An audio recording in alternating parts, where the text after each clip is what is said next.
পশ্চিমবঙ্গের জনপ্রিয় অভিনেত্রী মিমি চক্রবর্তী এখন ঢাকায়। এবার ঢাকায় চলচ্চিত্রে অভিষেক হচ্ছে তার।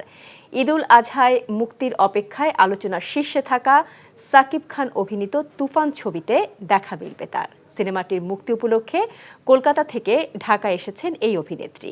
আরও জানাচ্ছেন জাহিদুর রহমান।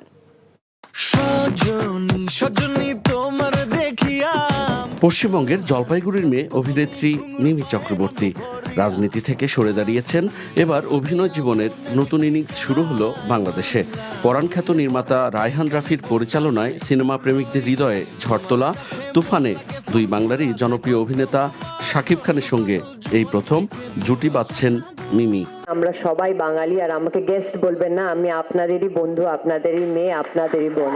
পাশে থাকবেন, হৃদয়ে জায়গা দেবেন। এখন জন্ম সনদ দিয়ে খোলো বিকাশ স্টুডেন্ট অ্যাকাউন্ট। নিজের বিকাশ নিজে কর। বুধবার রাতে রাজধানীর একটি অভিজাত হোটেলে গণমাধ্যমের মুখোমুখি হন অভিনয়শিল্পী ও কলাকুশলীরা। ছবিটির প্রথম গান এবং টিজার প্রকাশের পরপরই তা লুফে নেন দর্শকরা। ঝড় তোলে অন্তর্জালেও। সবার হৃদয়ে যে তুফান উঠেছে, সেটা তুফানের টিজার দেখলেই বোঝা গেছে, সেটা তুফানের গান দিয়েই বোঝা গেছে।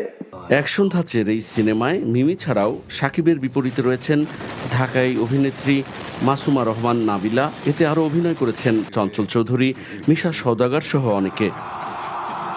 প্রযোজনা প্রতিষ্ঠান আলফা স্টুডিওজের প্রযোজনায় নির্মিত ছবিটির ডিজিটাল পার্টনার চরকি ও আন্তর্জাতিক ডিস্ট্রিবিউটর ভারতীয় প্রযোজনা সংস্থা SVF। মুক্তির আগেই ছবিটি নিয়ে শুরু হয়েছে দর্শকদের উন্মাদনা। Jahidur Rahman, NTV news, Dhaka.